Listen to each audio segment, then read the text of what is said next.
పవన్ కళ్యాణ్ గారి మీద ఇప్పటి మీ స్టేట్ ఆఫ్ మైండ్ ఏంటి అసలు ఇప్పుడు ఆయన పొలిటికల్ కెరియర్ మీద?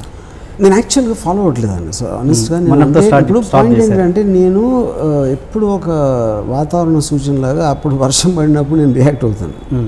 అప్పుడు హైదరాబాద్లో ఉన్నాను కాబట్టి కళ్యాణ్ ఎక్కువ, నాకు హైదరాబాద్లో మోస్ట్ ఇంట్రెస్టింగ్ పర్సన్ నాకు పవన్ కళ్యాణ్. దానివల్ల నా కళ్యాణ్ ఏమైనా చేసినా చెప్పినా ఏదో అక్కడక్కడ ట్వీట్లు చేస్తూ ఉంటాను. సో నేను అసలు ఒక 5-6 months నుంచి బాంబేలో ఉన్నాను కదా, నేను అసలు మర్చిపోయాను. అసలు నాకు తెలుగు ఇండస్ట్రీలో ఏం జరుగుతుందో ఏమీ తెలియదు. అతనంటే ఇష్టమా మీకు? నాకు ఇష్టం, చాలా ఇష్టం. నాకు మనిషిగా ఇష్టం. అంటే మనిషిగా అంటే నాకు ఒక ఎఫెక్ట్. పవన్ కళ్యాణ్ ఎవరికి ఏం చేస్తున్నాడో నేను అసలు పట్టించుకోను. నాకు అసలు I don't care about it. తను ఒక కింగ్ కోబ్రాలా ఉంటాడు. నాకు నేను బస్సు కొట్టి లేచి అట్లా. అందుకని నేను ఒకసారి చెప్పాను, పవన్ కళ్యాణ్ ఎక్స్ప్లెనేషన్ చేయటం లేకపోతే మంచిగా మాట్లాడితే నాకు నచ్చడం.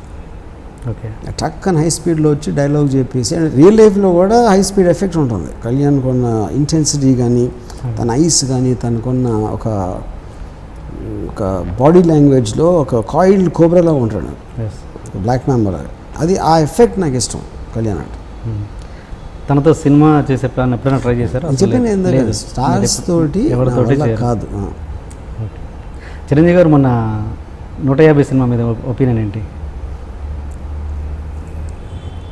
150 సినిమా ఏంటి మీరు మామూలుగా ట్వీట్ చేస్తారు? 150 ఒకటే ఏం డిఫరెన్స్ పడుతుంది గుడికి అనుకుంటాను ఒకసారి. అంటే ఫైనల్గా సినిమాకి పేరు ఉంటుంది. ఆయన 150 సినిమా అయినా 149 అయినా 151 అయినా అంతే ఓపెనింగ్ తీసుకుంటారు కదా. 150 అయినా సడన్గా ఇప్పుడు ఎక్కువ మంది రారు, ఎక్కువ మందికి దాని వల్ల నచ్చదు సినిమా. ఓకే, అది నంబర్ పక్కన పెడితే అతను రీఎంట్రీ మీద మీ ఇదేంటి? అంటే I'm the last person to ask that question. ఎందుకంటే అసలు నేను తెలుగు సినిమాలు నేను చూడను, ఎవరి సినిమాలు నేను చూడను.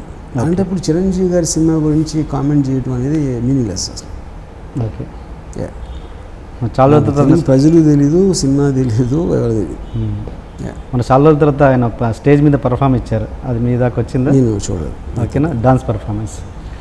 ఓకే, అమితాబ్కి మీకు అంటే గ్యాప్ వచ్చిందా, లేకపోతే మీరు సినిమాలు చేయట్లేదు అంతేనా? ఇప్పుడు నేను వచ్చి ఆయన అసలు ఎప్పుడు ఎవరు ఆఫీస్కి వెళ్ళరు. నేను బాంబే వచ్చి కంపెనీ ఆఫీస్ పెడితే ఫస్ట్ టైం నా ఆఫీస్కి వచ్చారు ఆయన. ఆ ఒక్క దానితో మా క్లోజ్నెస్ తెలిసింది. అంటే మీకు ఎట్లాగో ఇంకా మీరు హీరోలో వెంబడి పడ అంటున్నారు కాబట్టి మీకు ఇష్టపడి ఇంకా ఆ హీరోతో పని చేయాలని ఎవరి మీద మీకు లేదు.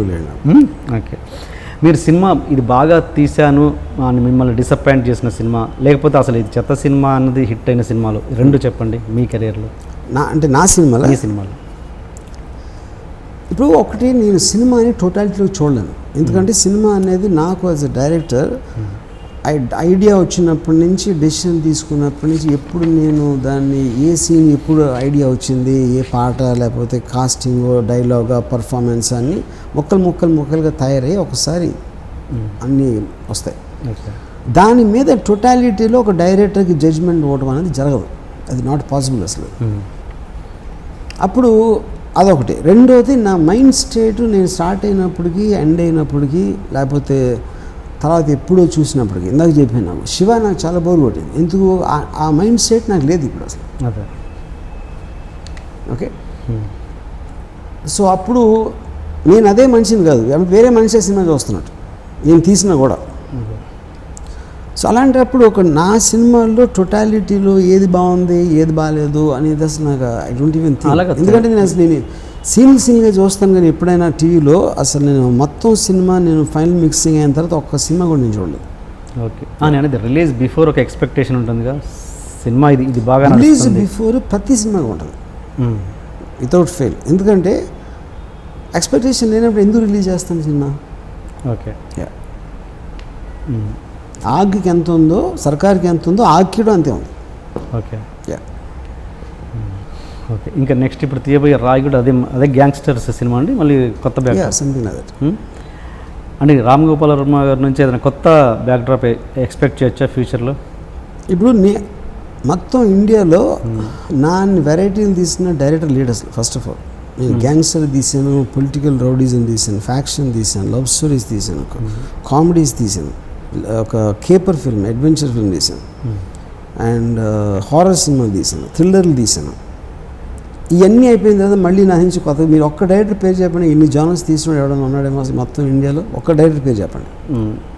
బట్ అందరూ తీసిందే ఒకటే తీస్తారు. నా ఇండివిజువాలిటీ ఉండటం వలన అన్నీ ఒకలాగా ఉంటాయి. అది జానర్స్కి దానికి అది నా టేస్ట్. అది ఈ షోలో నా 25th ఎపిసోడ్లో మీరు గెస్ట్గా ఉన్నందుకు ఐఎమ్ ఫీలింగ్ వెరీ హ్యాపీ. ప్రతి నంబర్లు మర్చిపోండి, 150th ఫిల్ము, 25th. కట్ నాకు పంచలేదు. ఇదే హిపోక్రసీ అంటే ఇది. ఓకే హిపోక్రసీ అంటే ఇదే ఇలాగే ఉండాలా. ఇప్పుడు అందరూ స్పెషల్గా ఉండాలి కదా. నాకు చాలా ఆనందంగా ఉంది మీ 25th అంటూ నా పాలు పంచుకున్నాను చెప్పాలా. వద్దు ఓకే సార్, థ్యాంక్ యూ మా షోకి వచ్చినందుకు. అదేంటి మీకు అది అంత ఏడుపు మొహం ఏంటంటే ఎందుకు వచ్చాను రా బాంబే ఇంటర్వ్యూ చేయడానికి, ఇంత సీన్ ఉందా, అవసరం ఉందా నాకు అన్న ఎక్స్ప్రెషన్ ఉంది మీ మొహంలో. లేదు ఇప్పుడు హ్యాపీగా అవసరం. మీకు బాగాలేదు, but I enjoyed the interview lot. మీరు చాలా ఇరిటేట్ అయినట్టు నాకు తెలుస్తుంది. లేదు నేను ఇరిటేట్ ఎప్పుడు కాలేదు. అబద్ధం చెప్పద్దు. మీరు ఇంటర్వ్యూ గురించి మీరు చెప్పండి. అసలు మీరు చేశారు కదా ఇంటర్వ్యూస్, ఈ ఇంటర్వ్యూ గురించి మీకు చూడాలి. ఇప్పుడు మైనస్లు చెప్పండి అంటాను, ప్లస్లో లేదు. మైనస్లు ఏదైనా చెప్పండి, మీకు అనిపించింది చెప్పండి. I really like the interview. Thank you. ఇప్పుడు నిజం చెప్తాను, నీకు తెలుసు కాబట్టి. ఎంతసేపు నిజంగా అంటే పనులు మానేసి కాదు, నా కోసం వచ్చిన అందమైన అమ్మాయిలతో కూడా మాట్లాడటం మానేసి మీ మాటలు ఇంటూ కూర్చున్నానంటే ఎంతకన్నా కాంప్లిమెంట్ నేను ఇవ్వను. ఇది హార్ట్ఫుల్గా చెప్పిందా లేకపోతే మళ్ళీ ట్వీట్ చేసినట్టుగా? మళ్ళీ రేపు ట్వీట్ ఎప్పుడు నేను హార్ట్ఫుల్గా చేస్తాను. ఇప్పుడు always do only thing it's my heart. Anyway, I congratulate you on your show, and since you're saying this is special for your 25th episode or 25th interview, I congratulate for that also. Thank you, sir. Thank you very much. Rajamouli గారి గురించి బాగా చెప్తారు కదా మీరు. Rajamouli cinema కన్నా నేను అప్పుడు చెప్పాను, నేను రామ్యూజియంలో నేను చెప్పినప్పుడు కూడా బాహుబలి చూడమని చెప్పాను నేను. Okay, I like his vision, I like the way that is taking forward cinema. నాకు సినిమాలో ఇష్యూస్ ఉండొచ్చు. Okay, as a film maker, as a visionary, as a person అంటే ఒక లిమిట్స్ని పుష్ చేస్తున్న మనిషిగా నాకు చాలా రెస్పెక్ట్ రాజమౌళి అంటే.